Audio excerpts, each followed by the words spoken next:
Hi, in this video, we're going to learn how we can give the user the ability to interact with our Tracy programs using their mouse. Let's get started. When a user clicks on a part of the screen with their mouse, we call this an event. We can use an event to trigger an action. In our Tracy programs, we have two distinct ways we can allow the user to interact with our programs using their mouse. We can write a program that has an action happen when the user clicks on Tracy directly. Or we can trigger an event to happen when they click on another part of the canvas. In both of these cases, we use something called callback functions to create the action. A callback function gets called by a program when an event occurs, such as clicking the mouse on Tracy or on another part of the canvas. Let's see how we can code callback functions in our programs. When we want the user to interact with our program using their mouse, we use something called an onClick function.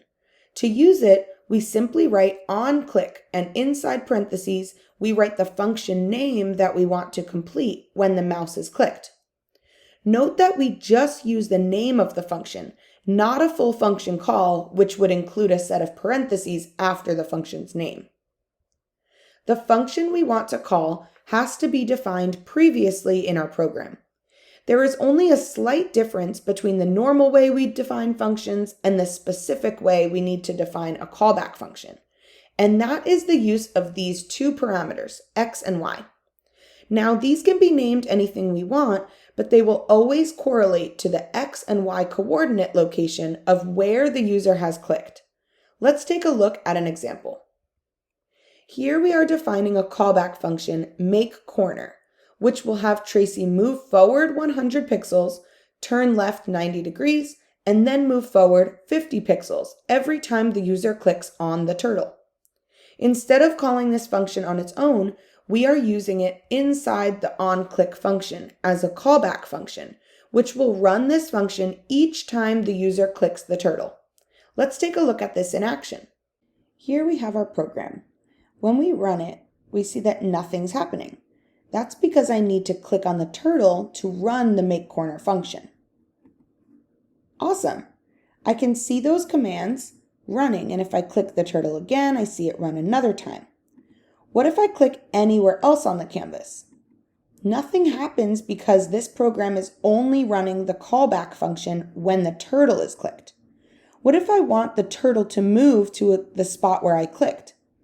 I can change this function to instead use those x, y coordinates inside the goTo function. Does this work? Nothing's happening when I click the canvas. This is because we actually need to add another line of code into our program if we want user interaction to occur when another spot on the canvas is clicked instead of the turtle. Let's take a look at that. We need to start with this new line of code. We use this function getScreen and set it equal to a variable. Most times we'll call the variable something like screen or canvas, but anything could be used. Then, instead of just calling the onClick function with our callback function, we are actually going to use the onClick function as a method. Remember that we learned about methods a few lessons back when we talked about string methods. To use a method, we need to call the method on something using dot notation. We do this by calling the onClick method on the variable we set equal to the getScreen function above. Now, this will allow the user to click anywhere on the canvas to trigger the onClick event.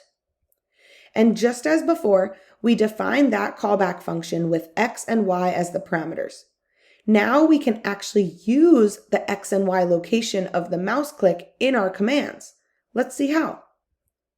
If we want to have the turtle move to the location on the canvas that the user has clicked, we can use those parameter values of x and y inside our goTo command. Now, whenever the user clicks on the screen, Tracy should follow the mouse to that location. Let's cover one more situation. Let's say we want to use a variable that is used inside our callback function. In this case, we want a variable count that increases by 1 and prints that value to the console every time the user clicks. This will not actually work the way we want it to. In order to have a variable that can be used correctly inside a callback function, we need to actually attach that variable to the screen variable we created to keep track of the screen.